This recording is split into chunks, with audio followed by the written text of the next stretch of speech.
So today we're going to do ciabatta bread. Ciabatta is pretty much the cousin of focaccia, where it's going to be quite a slack dough. We have to do some three folds just like we did with the focaccia, and it's based off of a pre-ferment. The pre-ferment for ciabatta is a biga. So a biga, here we go, smell this. Okay. What do you smell? Yeast bread? Lots of yeast, right? Yeah. Ciabatta is the one pre-ferment that the yeast is very standard. It's at 1% to the rest of the ingredients. So this is flour, water, and yeast. But this has to ferment for 18 hours. So I actually made this yesterday. And then it just sits at room temperature. So what I'm going to do is start my dough.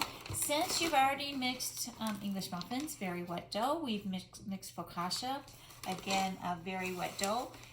By hand we did the focaccia, so now we're going to do the ciabatta on the machine. So I have my bread flour, going to go in. I have my salt.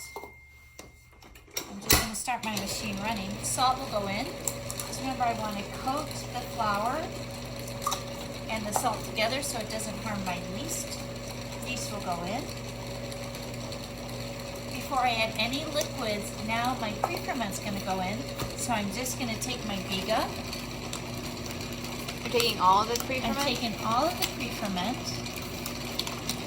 because I needed 9 ounces, and that's how much I mixed. Pre-ferment goes in. This will just start to work in.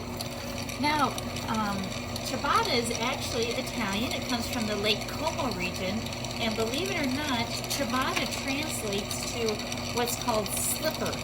And that's because originally it kind of looks like a slipper and the dough is actually slippery. So there's a little bit of a background about the name ciabatta. Ciabatta is going to have even more tunneling than our focaccia did. So in order for us to do that, we're going to have to do a series of ferments and then folds, just like we did the focaccia, only we're going to go about 30 to 45 minutes between each one. And again, just like we did the focaccia, we're going to try not to deflate the dough. So my oil went in. My hydration for ciabatta sometimes can be 60%, sometimes all the way up to 100% to the weight of the flour. Today we're going to do ciabatta at 80% hydration. So when my water's 80% to my 100% of the flour, you know it's going to be quite a wet dough. But remember, just as it sits and we do our three folds, the dough will start to develop its gluten, and its tunneling will start to just get trapped into the dough. I'm going to stop and scrape this, because you can see I have some dough that's just sitting right down in my container. I have my 8 ounces of liquid in, so I just want to break this up a little bit. I'm going to mix it. It's going to look very reminiscent of our English muffin dough. And guys, remember what that looked like? You could almost play the accordion with it. I'm going to turn my speed up. And my biga is really just going to mix right in. I want my dough to be nice and smooth.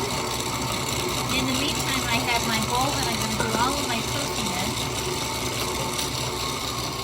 I have to spray this. If you want to incorporate more flour, you could put olive oil in the bowl, just like we did with our focaccia, how we spritzed it. You can see it's getting better.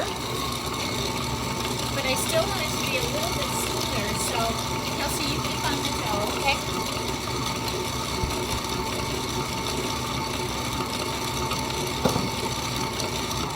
And if this ever happens to you guys, just take the hook off. And we're going to put the paddle on, because the paddle can work the dough better than the dough hook. And we don't want any pieces of our biga still in big bulk pieces. We want it to blend right in. Now look how much faster this incorporates in. This needs about a minute.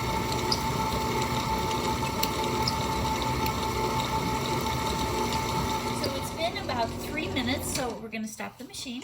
Let's take a peek at it. You can see there's no big lumps anymore, and look at this dough. It's even wetter than the English muffin. We're going to put it into our grease bowl, and I actually, in case I have to scrape anything out with my hands, I do have my bowl of water, because we know that a watered hand the dough doesn't want to stick to it. This looks very wet right now, but this is going to rest in proof for about 30 to 45 minutes. And then again, we are going to do a series of turns and folds. So each time the gluten will start to develop. Our goal is not to knock down too much of the air pockets that are on the inside. And remember, that's called our tunneling. So I'm just going to dip my hands. I'm just going to fold this over just a couple times, stretch it out. Remember, we just want to get the feel of the dough with our hands. And just by me doing that, look how much smoother that dough is actually looking. So I'm going to have you do this. You're going to wet your hands, go around maybe 4 times. And then, guys, we're going to cover this, let it set at room temp 45 minutes. It's been 45 minutes, so let's take a look at our ciabatta. You can see it's more than double. We have some nice shadows. The shadows are our tunnels. So what we want to do is do a first of our series of 3 turns.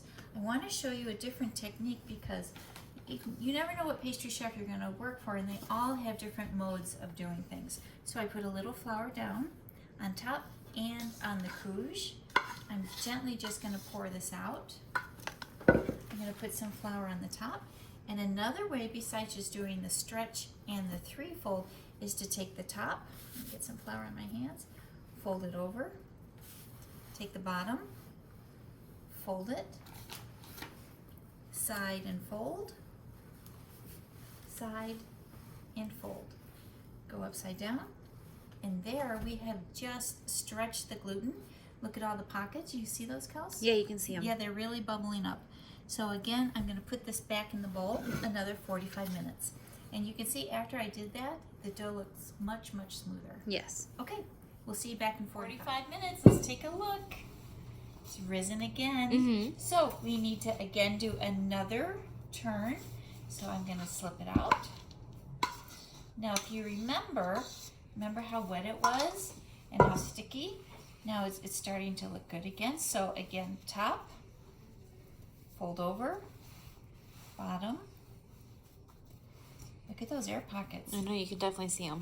Over and over.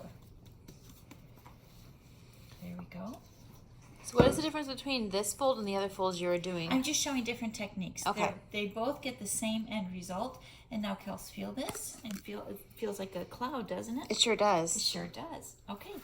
So again, another 45 minutes. Okay, 45 minutes is up. Let's come back and look at our ciabatta. Again, you can see beautiful tunneling. Look how nice and soft that is. Now we're getting ready to the step before makeup. So it's going to have one more rising. I'm going to put a little bit of olive oil onto a sheet tray. And I'm going to gently flip the ciabatta onto the sheet tray. So here we go. We're just going to kind of spill it out. Beautiful. And I'm just going to gently stretch this till it's about the height of the sheet tray. So this is reminiscent of making our focaccia.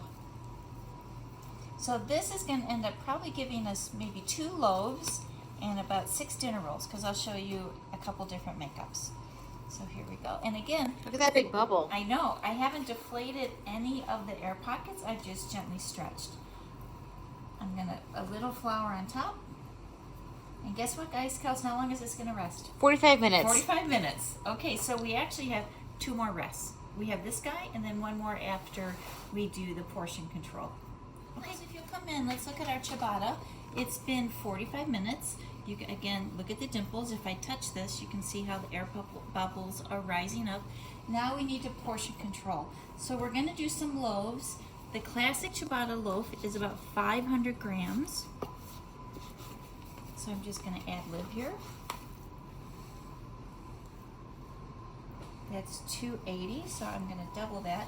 Now I'm just going to lay this down on my couche. Put a little bit more on. It doesn't matter what it looks like now, because when we go to tray this up, we're going to invert it. So even though it doesn't look beautiful right now, it's going to look great.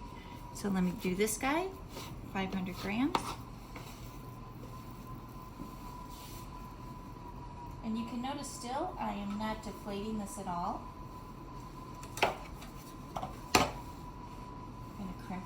and again, that's going to keep our ciabatta growing up instead of out.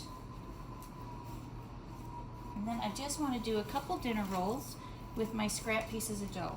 So a dinner roll will be about 3 to 4 ounces, so that's about 120 grams. So where am I at right here? So I'm at a small dinner roll that's 60. I'm going to pleat this. My dinner roll goes down. Next one goes on. And then I have this little piece of scrap dough, so I'm just going to put this right on top. Pan goes away. Just going to fix my sizing here. Flour on top. Cover with the couche. 30 minutes. Here we go. Look at this. Look at our tunneling. Beautiful. Now remember, you're not going to see this at all. So now the secret is we want to make it look like it's hearth baked. So we're going to put a little cornmeal down on the tray. Are ciabattas usually baked in hearths? They are. Or a baking stone, which we're going to do at school. Okay. But we'll still put this, we'll put some semolina down. So now I'm just going to kind of take this, flip this over so that flour side is up. Look at that. The ciabatta should always have flour on the surface. I'm just going to gently straighten this out. Elongate it. Could you put the flour on the top after you put it on? No, because then it's just going to look like you dusted it on, and this makes it look very, very artisanal. Okay. Next one, quickly move. Give it a little bit of space. Make sure they're all the same length. Let me come behind you. Okay. And then I would do the same thing. I would just flip my dinner rolls over so that flour side is up. And then this will look a little bit cracked when it comes out of the oven. My oven is ready. I am at 425. I'm going to go bottom shelf. I'm going to close this for 1 second because we have to hit this with our steam. Just like the baguettes? Well, they haven't seen the baguettes yet. Okay. Okay. So erase that. Forget she said baguettes. We're shooting out of order. So we're going to shoot the side of the oven with water, and this is going to produce some steam. Steam will help the gluten set, and it will give us a nice crunch to the outside of the ciabatta. Okay, so we're going to check this. Internal temp is going to be about 200, 205 degrees. In another 30 seconds, I'm going to hit it with more steam. Come on over and let's look at our ciabatta. First thing we want to look for is the color. Let's tap it. That sounds hollow on the inside, so it's good to go. We need to just look at the bottom side. It should be pretty deep brown. Look at that. And can you hear the tap and the hollow? I mean, I can hear it. Okay, that's good.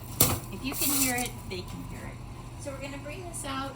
We'll let it sit for about 10 to 15 minutes, and then we're going to slice it open. Okay? Now, while we're waiting for this, there is a PowerPoint up on ciabatta that I'm going to need you to look at before class starts. And as always, there are questions on D2L that we're going to have you answer before you come into class. We'll open this up. If I were to open it right now, you might not see all the beautiful tunneling because the steam is still trying to escape. So we'll open it in about 10 minutes, and then you'll see the beautiful tunneling on the inside. So we've cut it open. Look at all the beautiful tunneling. Yum. Yum. So guys, what do you think we could use this for? Sandwiches. Sandwiches. And we could cut it in half, and these make great paninis. You could slice it down, and then we could use it for bruschetta. Put a little oil on it, and then rebake it in the oven for some croutons. You can just slice pieces, and it can go in a bread basket. You hear that crunch? Oh, yeah. That is a beautiful, beautiful sound. Again, this would be great on a charcuterie board. You can see once I cut it, it does compress, but look, it's just puffing up now. So this is a beautiful ciabatta. But the downside is that there's no preservatives in this, so the shelf life is really only 1 to 2 days.